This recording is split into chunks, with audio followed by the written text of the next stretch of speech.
ប្អូនបានមកកាប់ថ្មីទៀតទេគឺប្រភេទរ៉ូបសេរ៉ូបងអានេះពាក់ចូលកម្មវិធីអីក៏បានដែរបងអានេះប្រភេទអីវ៉ាន់លេខ1ណាស្អាតៗបងនេះស្អាតៗមកបងពាក់ចូលកម្មវិធីអីបងហើយក៏បងមានចំណាប់អារម្មណ៍អីអាចតាក់ទងមកកាន់ page VR ឬក៏ Telegram ដែលបងអូនដាក់នៅខាងលើនឹងបានណាបងអីវ៉ាន់លេខ1បងសាច់ស្អាតខ្លាំងមកអត់មានជន់គ្នាណាបងអានេះប្រភេទអីវ៉ាន់បញ្ចុះក្បាលគៀបបងប្រភេទអីវ៉ាន់លេខ1ចុងស្អាតហ្មងបងនេះមកអត់មានជន់គ្នាមានគ្រប់ពណ៌គ្រប់ចំណោះហ្មងបង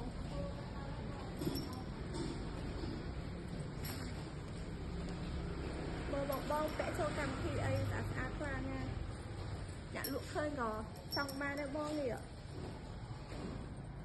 បងមានស្ទេកពោះអីពាក់ក៏បានដែរបងនេះមកចេញមកស្អាតហ្មងបងហើយទីតាំងប្អូននៅក្រោយវត្តអង្គសំបីបងខាងប្អូនក៏មានព្រីសវត្ថិដែរណាបងហើយនៅបាញ់ទាំងនៅខេត្តហើយប្រភេទអីវ៉ាន់លេខ1ចេញមកស្អាតហ្មងបង